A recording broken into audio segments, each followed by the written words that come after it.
With Doubtnut, get instant video solutions to all your maths, physics, chemistry, and biology doubts. Just click the image of the question, crop the question, and get instant video solution. Download Doubtnut app today. Question is that the coefficient of the restitution for perfect elastic collision is 1, infinity, 0 and minus 1. Okay, so we write down the formula that is equals to the relative speed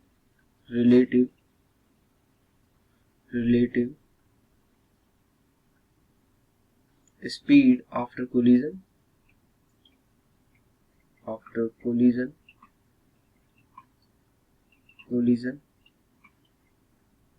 upon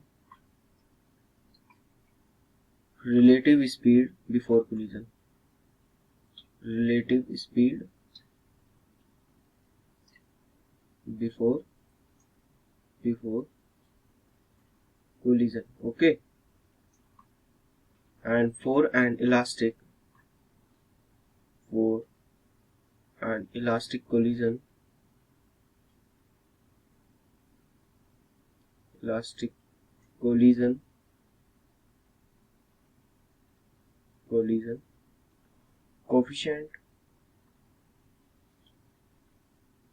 coefficient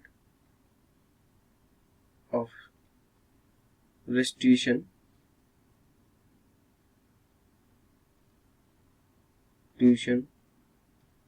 that is 1. So answer of this question is 1. So 1 is here, option A is correct, and thank you for the watching. For class 6 to 12, IIT JEE and NEET level. Trusted by more than 5 crore students. Download Doubtnut app today.